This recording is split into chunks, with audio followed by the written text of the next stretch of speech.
All right.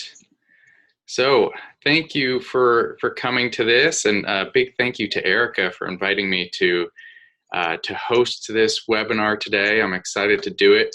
I think about the nervous system a lot. I work with the nervous system a lot, and I just think this is such an important topic. So I'm very excited to give you all some good information, and I hope quite a bit of it is useful to you. The topic today is how to heal your nervous system and improve your health. And a little bit about me before I jump into it. My name is Chris Godden. I am a licensed acupuncturist and owner of a specialty clinic here in Central Austin. The clinic is called Balance Wellness, Acupuncture and Herbal Medicine.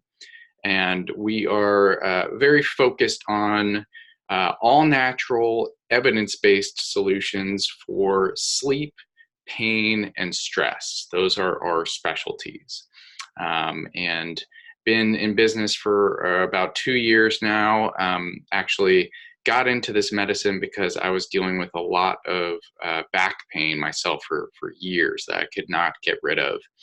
And through various steps and trying to figure out how to get rid of my own back pain, I kind of found acupuncture, as well as just a more holistic, integrative approach to healthcare and medicine. And that's what finally made a difference for me. And once I figured that out for myself, along with the help of some other practitioners, it was clear to me that other people needed to understand this better and know that there are very effective options for dealing with stress, sleep, pain, a lot of these chronic issues where the kind of standard Western approach is not doing everything that it can and should be doing. So I've made it my mission, my passion, my purpose to teach as many people as I can these other options for helping themselves. And I'm very pleased to be able to do that today. So the nervous system is what I'm working with day in and day out. Acupuncture specifically is very, very good at affecting nervous system function. But there are other things that you can do for yourself. We've learned so much about the nervous system that there are certainly steps that you can take for yourself to affect nervous system function and all of the various things that the nervous system is touching in your body. So just to give you a brief outline of what we're going to be going over today, I've split up this presentation into 3 parts. So we'll first talk about why we're talking about this. So we'll go into a little bit of why we're talking about the nervous system specifically and kind of how the nervous system is affecting overall health. Then we're going to go into what we're talking about. So the more specific parts of the nervous system that are important for you to know about. The nervous system broadly can get very, very complex and confusing, but when it comes to how it is affecting your day-to-day health and what you can do on a day-to-day basis, there are just a few concepts that you need to be aware of, and you can kind of take it and run from there. And then thirdly, how. So how are you going to make changes to affect nervous system health and your total health with that. So those are the 3 parts that we'll go over. I expect it to be about 20 to 30 minutes that I'll talk, and then I'm happy to open it up to questions if anybody has questions, or if you don't want to stick around till the end, or you can't stick around till the end, you can always email me questions. My email address is Chris, CHRIS, at balanceatx.com. And you can find any information that you like about me and my clinic at balanceatx.com. So let's jump into why are we talking about this? What's the big deal with the nervous system, and why do I believe it's what we really need to focus on when we're talking about healthcare and keeping ourselves healthy from a preventative standpoint, as well as reactively if you're already dealing with a chronic issue. So the nervous system is affecting several pieces of health that are very, very big issues to our kind of global society and certainly national society. We are dealing with an opioid crisis, I'm sure you are aware of. And the reason why there is an opioid crisis or an opioid epidemic is because there's also a pain crisis. People would not start taking opioids if they weren't in a lot of pain. And when we're talking about pain, we are talking about the nervous system. The nervous system is what allows your brain to sense pain stimulus, right? And in a lot of cases, particularly when we're talking about chronic pain, in a lot of chronic pain cases, there is no more tissue damage that is causing that stimulus to be sent to the brain, and the brain basically reacting to that and saying, oh, there's pain here because there's tissue damage. When we get to chronic pain, when pain has been there for more than 3 months, typically in a lot of cases, in most cases, that tissue has healed. There's no reason, there's no stimulus that should be being sent from that tissue back to the brain saying, hey, there's pain here, something needs to change. If you are dealing with a chronic pain situation, a lot of times the nervous system has become, for lack of a better word, stuck in this pain scenario. A lot of times the nervous system is described as a series of pathways. And the nerves that are used most often, those pathways become very wide. You can almost think of those pathways as a superhighway. It is very easy for information to travel down those superhighways because they have been used over and over and over. So if you're in pain every day and you've been in pain for months, that nervous system pathway has become very, very solid and very, very good at what it does, to the point where you can probably just think about the pain and you are physically feeling pain. So in these chronic pain situations, that's what the nervous system is doing.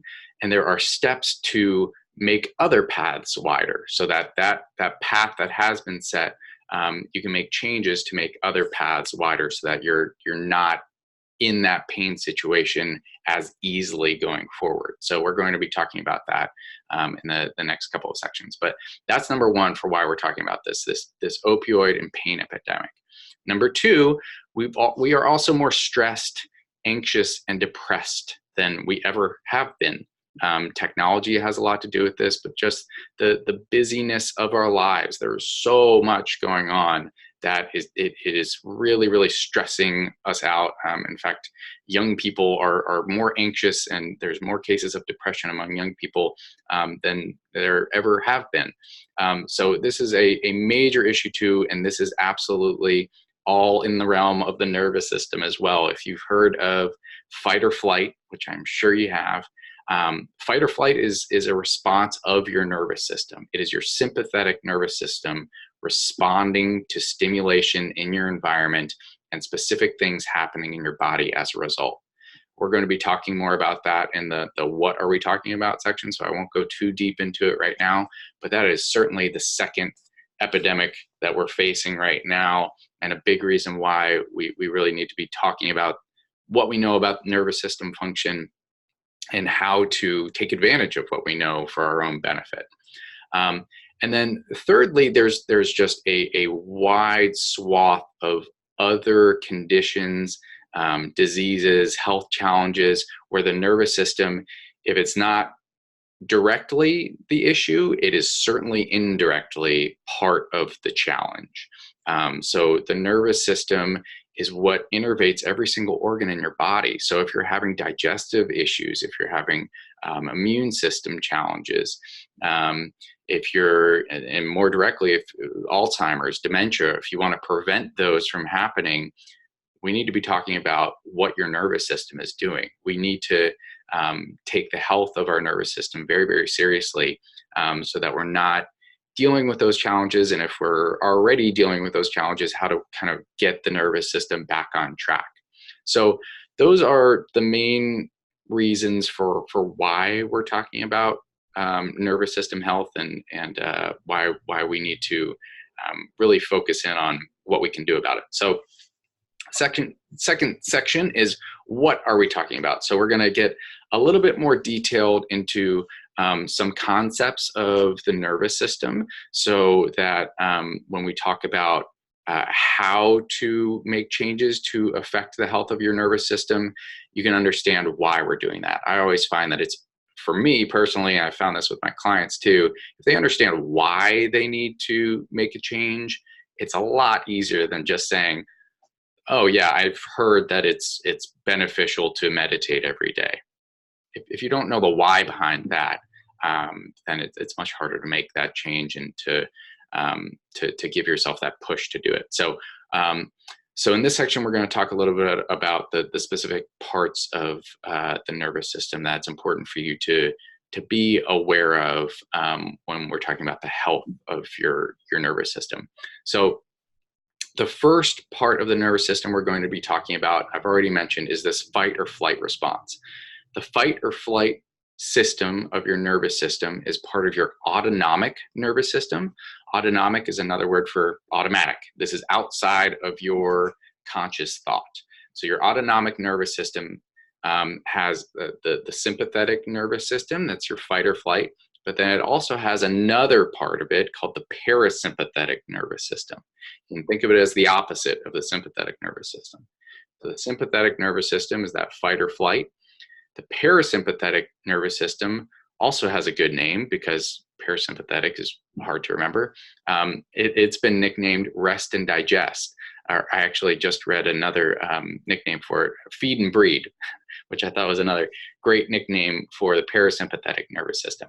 And as you might imagine, the parasympathetic nervous system, rest and digest or feed and breed, is what is the state that your nervous system needs to be in order to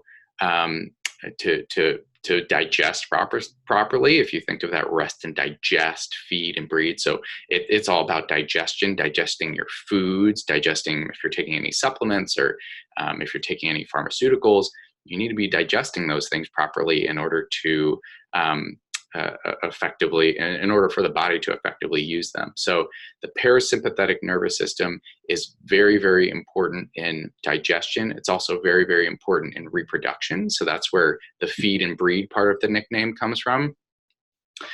If you are in a parasympathetic state, there are parts of the reproductive system and sex hormones that are able to function properly. Whereas if you're in this sympathetic fight or flight state for long periods of time, those pieces of the reproductive system may be compromised and not functioning properly. There are just simply some processes that are not happening when you're in a sympathetic state. When you're in that sympathetic nervous system, when you're in that fight or flight response, this is something that you've probably heard of because it's something that people talk about a lot. That fight or flight system causes cortisol to be, cortisol and adrenaline to basically be pumped into the bloodstream. And in short-term scenarios, cortisol and adrenaline are very, very helpful.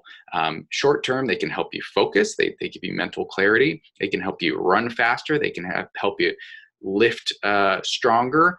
They cause your blood pressure to go up. They shoot more blood sugar into the bloodstream. I mean, short term, these more or less make you superhuman, right? Cortisol and adrenaline have these effects on the body. The problem that we run into is in the long term. So when the fight or flight system is activated for longer periods of time, we're not giving enough time to the other half of that nervous system. That parasympathetic state is just as important, and you might be able to argue that it's more important. There are things that happen in that parasympathetic state: digestion, reproduction, but also cellular repair, immune system function. So there's some immune system function that is simply turned off in the sympathetic state that in the parasympathetic state is going full bore. And you need those things to be online for significant portions of your life in order for all of the processes in your body to run smoothly. So it's been estimated that parasympathetic state should be kind of the overwhelming state compared to sympathetic. If you think of one of these being higher activity than the other at any given time, the parasympathetic should be at a higher activity rate about 80% of the time than the sympathetic. So you should be in that parasympathetic state much more often than you should be at the sympathetic state in order to have your body do all of the things that it needs to be doing. Now, if that sounds surprising to some of you, I'm with you. I understand that stressors happen. We're going to be stressed, and that's just part of living. But if we're having a hard time getting out of that sympathetic state and turning off that fight or flight response, that's a problem. If we're not able to turn it off and get back into that parasympathetic state, that's where we really run into issues. And part of the problem is that there are a lot of things in modern society that trigger a sympathetic response naturally. Social media has been shown to do this, and in research, several research studies have been shown that it affects the sympathetic state. But then also just being in traffic, having your cell phone on you all the time and constantly buzzing. And there are just a lot of things in our modern society that can affect sympathetic function. And what we're going to be talking about in the third section today, what you can do for yourself, a lot of it's going to be focused on, okay, how do we strengthen our parasympathetic nervous system? It's called increasing the tone of your parasympathetic nervous system. You're basically just making it stronger, right? And that's that's the important thing that we're doing. We want to, just like if you're lifting weights, you're going to strengthen those muscles. This is a part of the nervous system that we're going to strengthen. And that actually leads in nicely to the other part of the what are we talking about that is very important for us to know when we're talking about nervous system health. And that is the concept of neuroplasticity. Neuroplasticity is a fancy way of talking about the ability of the nervous system to change. The nervous system can change functionally as well as structurally. This is a huge deal, and it is a new concept. I mean, this is, I want to say about 5 years old, maybe 10 years old, just our understanding of what the nervous system can do. I mean, even 10 years ago, we didn't know that that nerves could regrow. We just thought if a nerve was severed, you're done.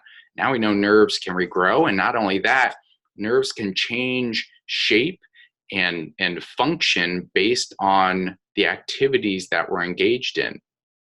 So to go back to that that example of lifting weights, if you're lifting weights over a long period of time, your muscles are going to get big, right? Because you're doing activities and you're putting stress on that part of your body. The nervous system is pretty similar, where it responds to repetition. Repetition is what causes these changes, the neuroplasticity. If you are repeating things that you want, or even repeating things that you don't want to do, your nervous system is going to learn. And as every single time you do that, your nervous system is going to structurally change to make that thing that you're doing easier to do the next time. And you can see this as kids are growing up, right? When they first start walking, it looks like the little baby Frankensteins. They just don't have the nervous system firing like we do. The folks, adults who have been walking for 20, 30, 40, 50 years or whatever, we've got this down, right? Our nerves have built pathways that are nice and wide that understand, oh, this is how you put one foot in front of the other. This is how the body is balanced from side to side. The more you do that, the more systems in your body are built up to make this easier. On the flip side, the place where this can be challenging for us is in these chronic pain situations, or chronic stress or chronic anxiety, really any chronic health conditions. Your nervous system has learned that this is how we act. This is how the body is. This is our homeostasis, or kind of our state of being. And there have been a lot of nerves and nervous system tissue that has been built up around these processes. So it makes it easier for us to feel pain when we've been in pain for a longer period of time. It makes it easier for us to be stressed or anxious when we've been stressed or anxious for a long period of time, because our brain and our nervous system is used to it. So now that we know that about neuroplasticity, that it can go both ways, what are the things that we can do in order to make it so that we are not in these bad states as often? What are the things that we can do to train our parasympathetic nervous system and train the parts of our nervous system that are going to make us relax and not be in pain and not deal with these chronic health issues? So that's the third section that we're going to talk about. And honestly, there are a lot of things that you can do. There's plenty of research out there, and if you're into this kind of thing, I'd be happy to give you more resources. But for the sake of simplicity on this webinar, I'm going to go over my top three.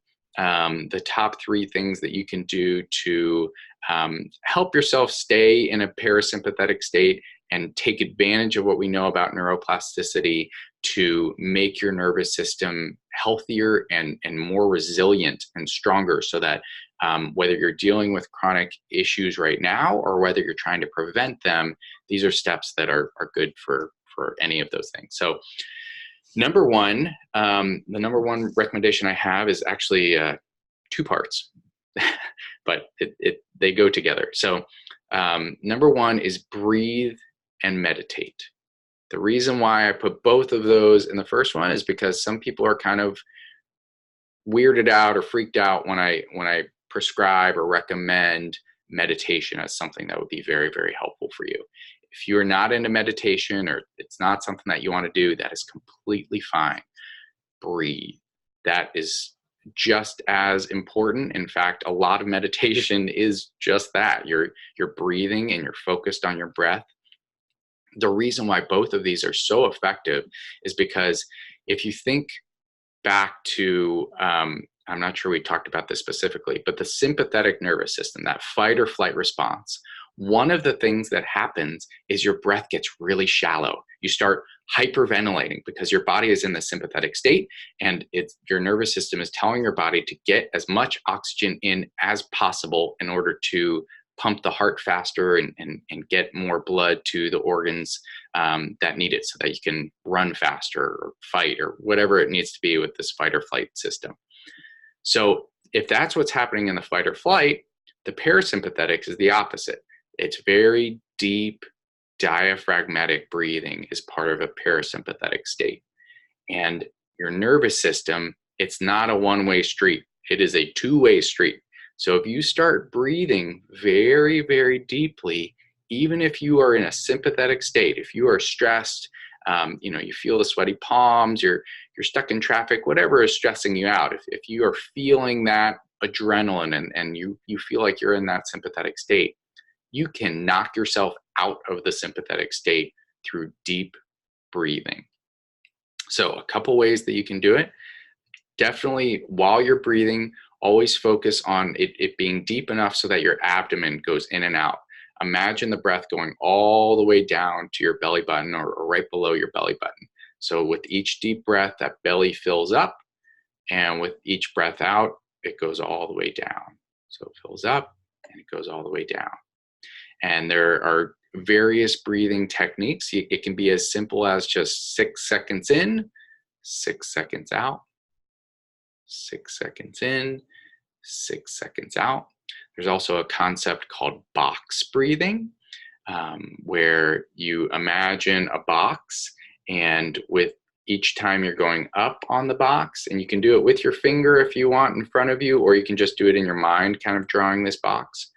But each time you're going up, you're inhaling for a count of 4, and then you're holding your breath for a count of 4, exhaling for a count of 4, holding for a count of 4, and so forth. So inhale, hold, exhale, hold.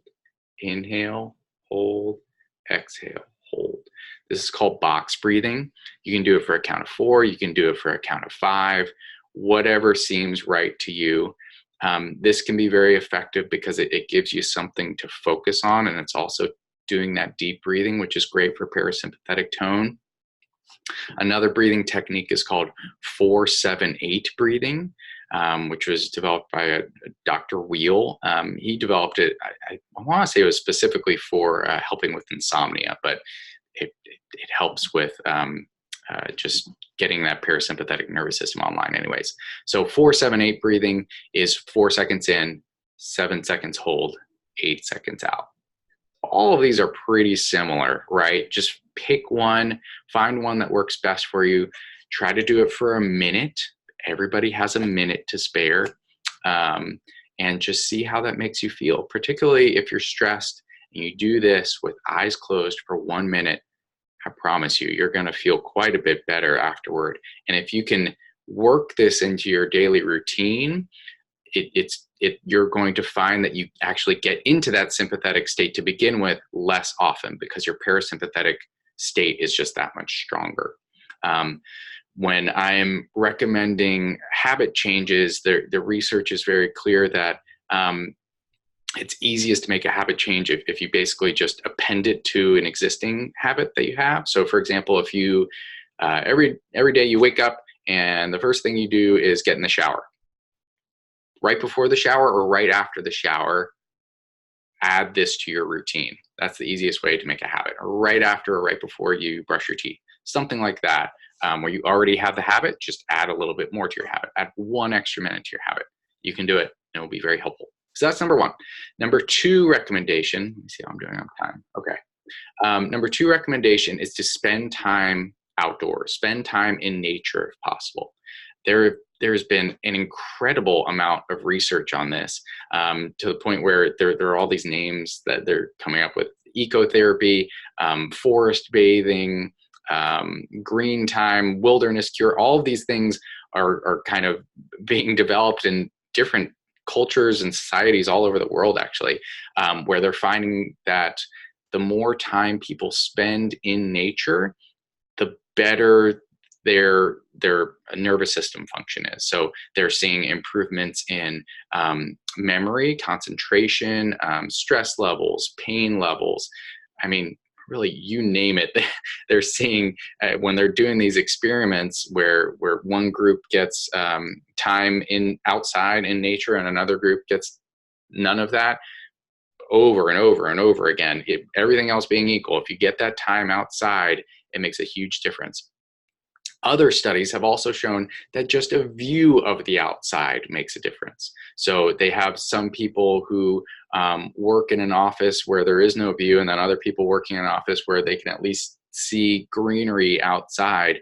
That makes a difference to their stress levels. There was another study that had the same group of conditions, but people on hospital beds. They're dealing with chronic illnesses, and those who had a view in a hospital bed actually got better more often and more quickly than the folks that did not have a view. So it's incredible, and it takes a small change, right? If you can't be outside, then bring a desk plant to work, that kind of thing. So take the steps that you can. Everybody's going to be different, but if you can spend time outside, that's going to be the biggest effects. If you can't, have a view of outside, or bring a desk plant to work. That would be another big thing that you can do. So that's number 2. We've gone through breathing and meditation was number 1. Number 2 is spending time outside. Number 3 is something that you won't be able to do for yourself, but I believe in it so much that I have to put it in my top 3, and that is getting acupuncture. So you have to go to a licensed acupuncturist to make this happen. I do not recommend that you start putting needles in yourself. But acupuncture has this just amazing combination of being very, very safe and very, very effective, particularly when we're dealing with nervous system specific issues. So as I mentioned, I specialize in pain, stress, and sleep. All 3 of those are very, very much nervous system related, and all of my patients get acupuncture. We're doing other things for them. I also do cupping therapy and Chinese herbs and dietary prescriptions and lifestyle changes. but acupuncture is always a part of that because it's just so effective and so safe, and you just see the results when you're doing it. So I highly recommend acupuncture when you're trying to affect change in the nervous system as well. So that's it. I hope you enjoyed this information. If you are in the Austin area and you have any questions for me, or if you'd like to come in and give acupuncture and or cupping therapy a try, I'd love to meet with you. I'd love to chat with you, answer any questions that you have. I will open it up to questions now if anybody has them. And if not, again, just feel free to email me, and I'd be happy to help you out.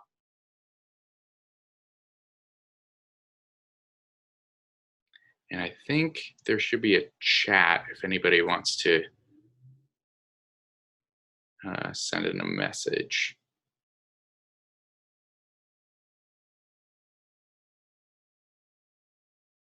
Okay, and I don't see any coming through, so I'm just going to end this recording. And if anybody has any questions, reach out to me. Otherwise, thank you for joining. It was a pleasure speaking about this. It's something that I love to talk about and obviously work with on a daily basis. So I appreciate you being here with me, and hope to talk to you soon. Okay.